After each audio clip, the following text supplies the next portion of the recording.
what I'd like to show you now is how to transfer an image onto your either paper or canvas if you don't have means of a projector or a light table. So if you have an image here, this is an image that a student had drawn. It is a lung that on one side are flowers, on the other side it's a butterfly wing. And so a butterfly wing and then the flowers on the other side. And so if you'd like to transfer this onto a piece of paper or onto a canvas, how would you do that? You could try to hand draw it onto it, which would be fine if you want to do that. But what I recommend doing, which expedites the process, and so that you don't have to sit for 20, 30, 40 minutes struggling to draw something. You can you already have it, you have the source that you want, and you want it to be exact onto your paper, onto your canvas. So the easiest thing to do is to trace it on. And so the first step would be charcoal. There's different types of charcoal. There's compressed charcoal. There's willow charcoal. For doing design projects on Bristol paper, if you don't have a light table, I would say the willow charcoal is probably the best to use.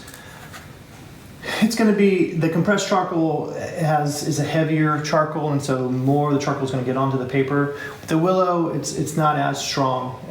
It's not as has as much of the charcoal that's going to come off onto the paper. So I'm going to show you different ways of doing it. So here would normally always make sure you have a piece of paper like newspaper or something that you can throw away. So charcoal is going to get all over, and so it's best to have protection underneath it. If you do it on the table, it's going to get all over the table. And so the students in the design class know that they come in, there's charcoal on a lot of the tables, they have to clean the tables. And so it's best to keep paper underneath you that's much bigger than the paper that you're going to be putting the charcoal onto, so that you can contain the mess. I'll do the compress first, just to kind of show the difference. And basically, you just want to go over the image that you have here.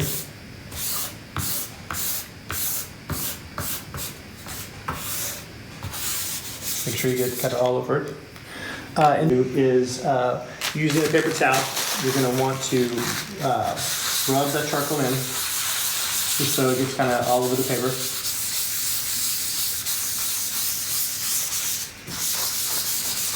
You see the charcoal kind of going all over. And then what you want to do is dust that off. I have a garbage can over here, and I'm just going to dust it into the garbage can. And you can see there's charcoal on the table. It's on your hand. It will be on your hands as well. And so what you would want to do is wash your hands. I usually wash my hands between each application, so I'm going to do that real fast. So I wash my hands, and so what I want to do now, let's get this piece of charcoal. Let's just this side. And I'm just going to show you how you can trace it on. So I have a canvas here, 11 by 14. Now, if you want to get in, and the charcoal's on the back. And so basically we have made carbon paper, is what we've made. And so what I want to do is just take this down, and you can figure out where you wanted it to be. I'm just going to do a dead center and tape it so it doesn't move. And then you just want to make sure you have a sharp pencil. And then you're just going to trace over your lines. And you can give yourself any information that you want, meaning shadows, highlights, whatever it is that you need to show the viewer.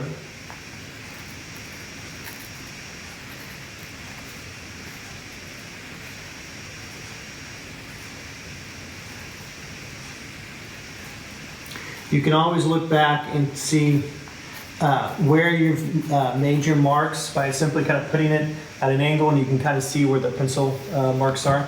And so I'm just going to do a little bit more of this here, just to give you an idea of what it's going to look like. And this is just a quick way of getting an image onto your paper or onto your canvas, so that you can just start working, start inking it in, start painting it in, whatever it is that you are going to do. And so, and also with the charcoal, you can erase as well.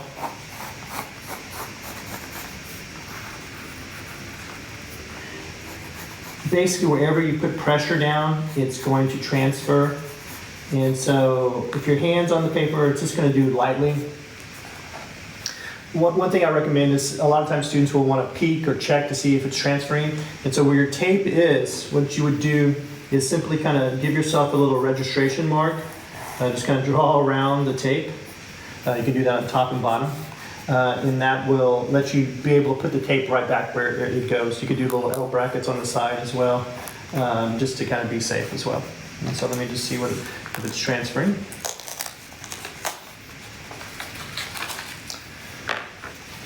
And so you can see there,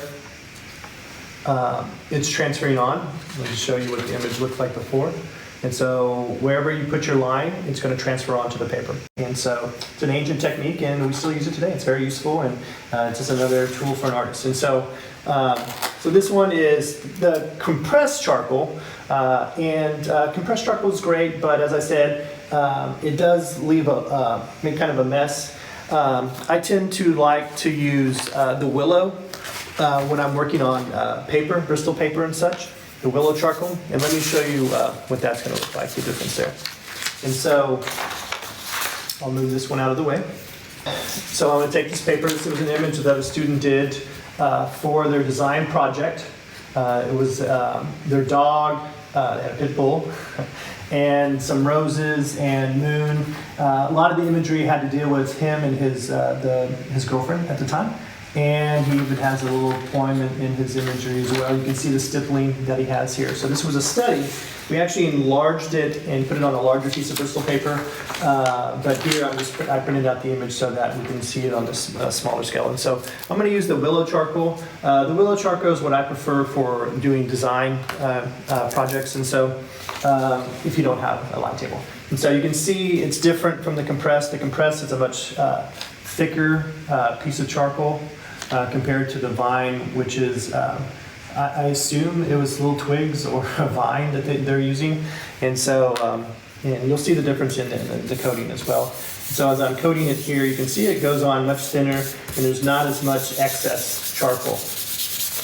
You can use pastel as well. I've seen artists use kids chalk, like what they use outside on the sidewalks. You could even use that if you didn't have pastel chalks or charcoal to use. And with this, I don't actually have to use my paper to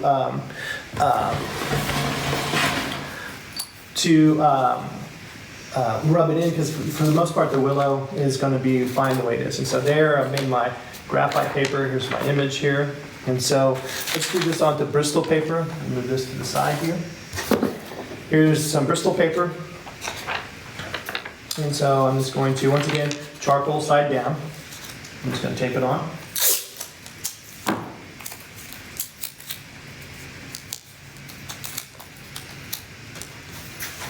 If you wanted to give yourself those little registration marks, I usually do it if I'm going to take it off and then put it back down. But for this thing, I'll just do it like that.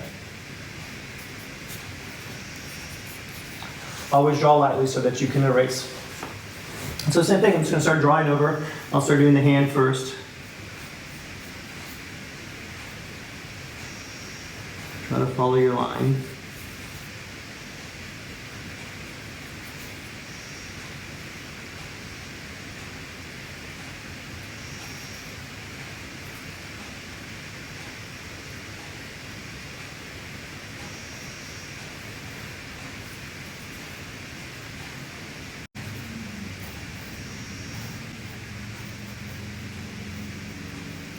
And I mean, your hand's going to be at times not perfect, of course.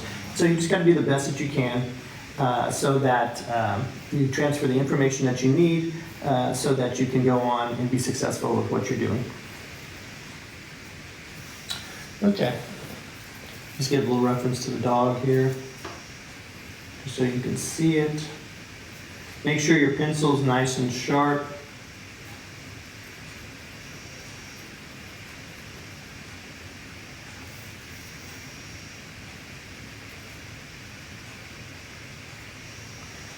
Going over this a little quick. So let's see what it looks like. Not done, of course, just enough to give you an idea.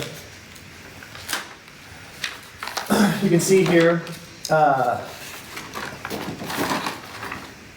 that we have the moon, a little bit of the hand, and a little bit of the dog there, just to show you the image as it's tracing on there. And so it does a pretty good job getting it on there. If you get charcoal where you don't want it to be, you can simply erase that, and then you could start inking right on top of that. Remember, with the printout, you can get it any size that you want, and you can erase as well, and with the Willow. And so hopefully you can see that. I'm going to come back in and erase some of these lines. If I don't like a line, you can see here, I'm going to take the dog's head completely off. So that's one of the reasons I prefer the Willow charcoal more than the compressed charcoal, is because it gives you a little bit more freedom, especially when you're working on paper. And when you're using the compressed for canvas, you're going to paint over it. And so if the charcoal gets in areas that you don't want it to be, it's not that big of a deal. But if you're going to be editing, doing stippling with your micron pens, your sketch pens, and your Prismacolor markers, probably the Willow is going to be the best. And you can pick that up pretty much in any art supply store.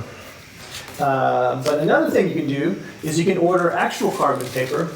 You can see here, this is a product we get at Office Depot, Office Max, whatever it's referred to as. And this is says for use with typewriters and pen and pencil, carbon paper. I think it's about $15 for a pack. And these are full sheets that are the size of standard letter paper, printer paper. Here we've cut it in half. And you can actually see it has two sides to it. The black side that has the carbon on it, and then the white side. And so you can see here the student did the famous painting American Gothic. So this is a printout of the Grant Wood painting American Gothic. And what the student did is took this printout here and took the carbon paper. You can actually maybe see the outline of the image there. She used it multiple times. You can reuse the carbon paper. And so what she did is she took the printout, she put it on top here, she put the black side down, and then drew over her source. And then when she pulled this off, the image transferred onto there. Now she went back into the image itself, the drawing that she made here, and she actually added more value, more tonal kind of areas into it to give it a little bit more of a nice quality to it. And then here on this one, she traced it again, and then she went back over it with different line patterns. And so those are kind of some neat ways. And then the last one, being purely creative, the student transformed the farmer and his daughter into corn. And so that was a project they do in another class. And so what they did is transform Grant Wood's famous American Gothic painting into some abstract works. Anyway, so that's really nice there. And so this is this carbon paper that you can use. You can see students have transferred images onto other works. And so you put the black side down, have your source traced down onto it, and it transfers right onto your paper. You can adjust this and draw back into it and go over with your pens and markers as well. And so those are a few ways using either charcoal, pastel. You can even use your pencil if you had an image. Like this one here, you could take your pencil too. Probably a B pencil would be better. This is an H. The H is not going to have as much of the graphite on it that would smear out. But you can, on the back of the paper, go over all your lines with the pencil. As I said, a B pencil works better. But these are quick ways that artists have figured out how to transfer images onto their paper. So let's see if this works. So just put some graphite, use my pencil, we'll put it down here. Let's see if this transfers.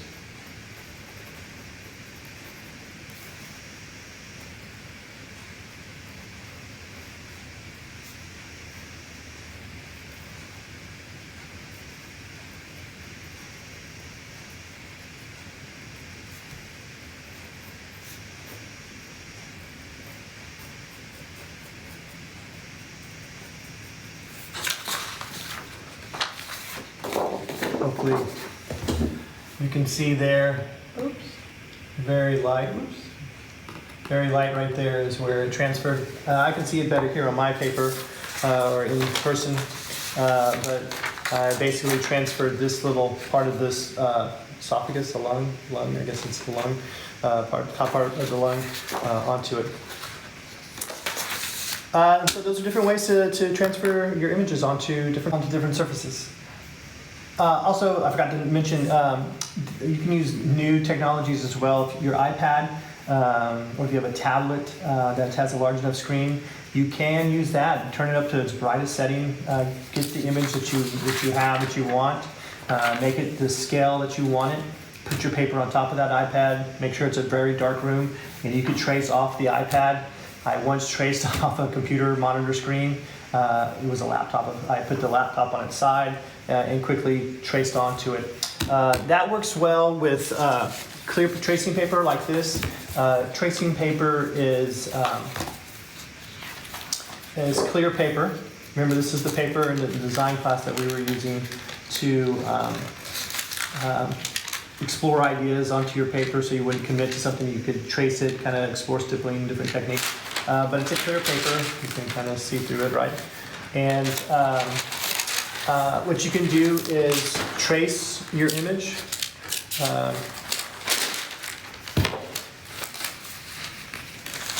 So what you would do is simply trace your image onto the transfer or the tracing paper, and so you just trace your image right onto there. Take the drawn image here, put the charcoal on the back as well, and you could transfer it that way. If you were on your computer screen, you could put this paper on, trace it off the computer screen, and then put it onto your Bristol paper, and then using the charcoal or the pastel or one of those techniques to transfer it onto your paper. Using a window, if you don't have a light table, you could use a window. Just make sure it's a heavy glass. Make sure the glass is not too weak, so when you're trying to trace, onto your Bristol paper, you tape it onto the window. You usually get a chair to get comfortable there. Sliding glass doors usually work best because the glass on a sliding glass door usually is much thicker than a window. A lot of the newer windows, they're much thicker windows, and so those work fine. Make sure it's a bright day so you have enough of a light source to see, and it's basically making it into a light table, a light box. And so you would just tape it onto there and just trace it on. Remember, you can print out different sizes, different scales, try it out, see what works best. So you're composing using these different tracing techniques, either the light box, a sliding glass door, or these different charcoal techniques as well. Thank you.